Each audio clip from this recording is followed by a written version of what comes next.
VK Mishra project. हमारे channel पे बने रहने के लिए हमारे चैनल को लाल बटन दबा करके सब्सक्राइब करें और साथ में बेल आइकन घंटी दबाएं। देवानां च ऋषीणां च गुरुं कांचन सन्निभं बुद्धिभूतं त्रिलोकेशम तम नमामि बृहस्पति। जय श्री बृहस्पति देव, जय श्री राधे कृष्ण। आप सभी का हमारे YouTube चैनल पे बहुत बहुत स्वागत है। आइए सुनते हैं गुरुवार व्रत की कथा। जो भी भक्त सच्ची श्रद्धा के साथ, नियम और निष्ठा के साथ गुरुवार का व्रत करते हैं, इस दिन भगवान बृहस्पति देव का पूजन करते हैं, कथा श्रवण करते हैं, भगवान की आरती करते हैं। इससे भगवान बृहस्पति देव अपने भक्तों के ऊपर अति प्रसन्न होते हैं और अपना कृपा प्रदान करते हैं। भगवान बृहस्पति देव जो कि गुरुवार के दिन इनका पूरे विधि विधान के साथ पूजन करना चाहिए। गुरुवार के दिन भगवान बृहस्पति देव का वास जो कि केले के वृक्ष में इनका वास माना गया है।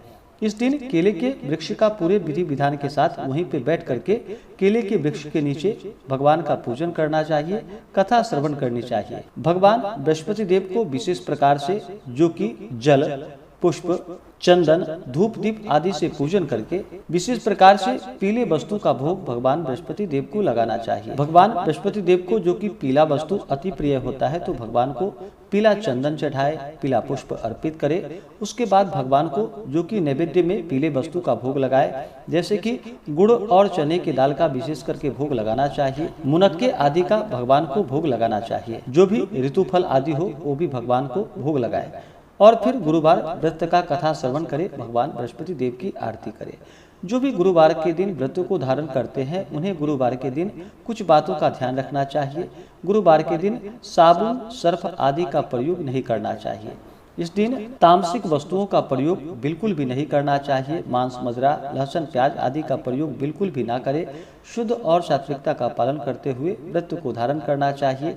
पूर्ण श्रद्धा, भक्ति भाव और विश्वास के साथ भगवान का पूजन करना चाहिए। गुरुवार के दिन बाल, दाढ़ी, नाखून आदि नहीं काटनी चाहिए। इससे भगवान बृहस्पति देव क्रोधित होते हैं। और पूर्ण श्रद्धा, भक्ति भाव के साथ भगवान का पूजन करे, कथा श्रवण करे, तो भगवान अपना कृपा प्रदान करते हैं। तो आइए सुनते हैं गुरुवार व्रत की कथा।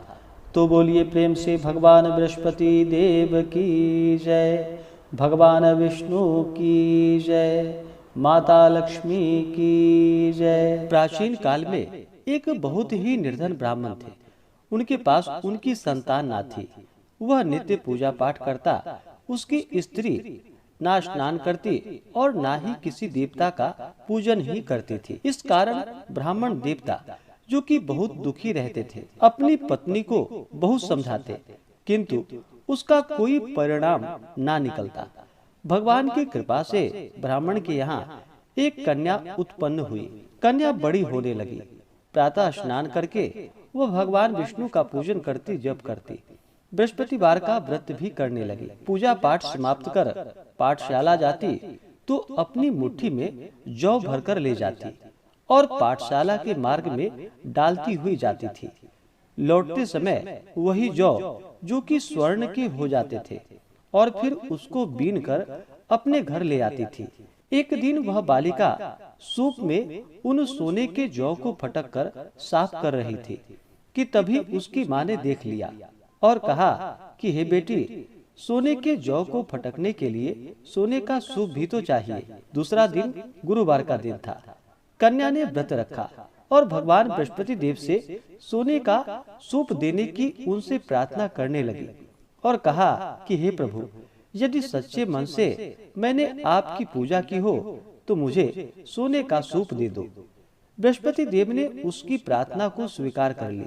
रोजाना की तरह वह कन्या जौ फैलाती हुई पाठशाला चली गई। पाठशाला से लौटकर जब वह जौ बीन रही थी तो बृहस्पति देव जी की कृपा से उसे सोने का सूप मिला।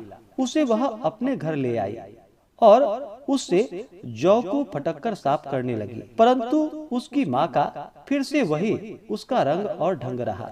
एक दिन की बात है। कन्या सोने के सूप में जब जौ को साफ कर रही थी, उस समय उस नगर का राजकुमार वहां से निकल रहा था। कन्या के रूप और कार्य को देखकर वह उस पर मोहित हो गया। राजमहल आकर वह भोजन तथा जल का त्याग करके उदास होकर लेट गया। राजा को जब राजकुमार द्वारा अन्न और जल त्यागने का समाचार प्राप्त हुआ तो अपने मंत्रियों के साथ वह अपने पुत्र के पास गया और पूछा कि हे बेटा, तुम्हें किसी बात का कोई कष्ट है क्या? किसी ने तुम्हारा अपमान किया है अथवा कोई और कारण है? मुझे बतलाओ, वही कार्य मैं करूंगा जिससे तुम्हें प्रसन्नता की प्राप्ति हो सके। अपने पिता की बातें सुनकर राजकुमार बोला कि हे पिताजी, मुझे किसी बात का कोई दुख नहीं, कोई कष्ट नहीं। किसी ने मेरा अपमान भी नहीं किया है, परंतु मैं उस लड़की के साथ विवाह करना चाहता हूँ जो सोने के सूप में जौ को साफ कर रही थी। राजकुमार ने राजा को उस लड़की के घर का पता भी बतला दिया। मंत्री राजा के कहने पर उस लड़की के घर गया। मंत्री ने ब्राह्मण के समक्ष राजा की ओर से निवेदन किया। कुछ ही दिनों के बाद ब्राह्मण की कन्या का विवाह राजकुमार के साथ संपन्न हो गया। कन्या के घर से जाते ही ब्राह्मण के घर में पहले की भांति गरीबी का निवास हो गया। एक दिन दुखी होकर ब्राह्मण अपनी पुत्री से मिलने गए। बेटी ने पिता की अवस्था को देखा और अपनी माँ का हाल पूछा। ब्राह्मण ने सभी हाल कह सुनाया। कन्या ने बहुत सा धन देकर अपने पिता को विदा कर दिया, लेकिन कुछ ही दिनों के बाद फिर से वही हाल हो गया। ब्राह्मण फिर अपनी कन्या के यहाँ गया और सभी हाल कहा तो पुत्री बोली कि हे पिताजी, आप माता जी को यहाँ लिवा लाओ, मैं उन्हें यह व्रत की विधि बतला दूंगी जिससे कि गरीबी दूर हो जाती है। ब्राह्मण देवता अपनी स्त्री को साथ लेकर के अपनी पुत्री के पास राजमहल पहुँचे तो पुत्री अपनी माँ को समझाने लगी कि हे माँ, तुम प्रातः काल स्नान आदि करके विष्णु भगवान का पूजन करो और बृहस्पतिवार का व्रत करो तो सब दरिद्रताएं दूर हो जाएंगी। परंतु उसकी माँ ने उसकी एक भी बात नहीं मानी। वह प्रातः काल उठकर अपनी पुत्री के बच्चों का जूठन को खा लेती थी। एक दिन उसकी पुत्री को बहुत गुस्सा आया। उसने अपनी माँ को एक कोठरी में बंद कर दिया और प्रातः उसे स्नान आदि करा करके उससे पूजा पाठ करवाया तो उसकी माँ की बुद्धि ठीक हो गई। इसके बाद वह नियम से पूजा पाठ करने लगी और प्रत्येक बृहस्पतिवार को व्रत भी करने लगी। और फिर इस व्रत के प्रभाव से मृत्यु के बाद वह स्वर्ग को गई। वह ब्राह्मण भी सुख पूर्वक इस लोक का सुख भोग कर अंत में स्वर्ग को प्राप्त हुआ। तो बोलिए प्रेम से भगवान बृहस्पति देव की जय, माता लक्ष्मी की जय, भगवान विष्णु की जय।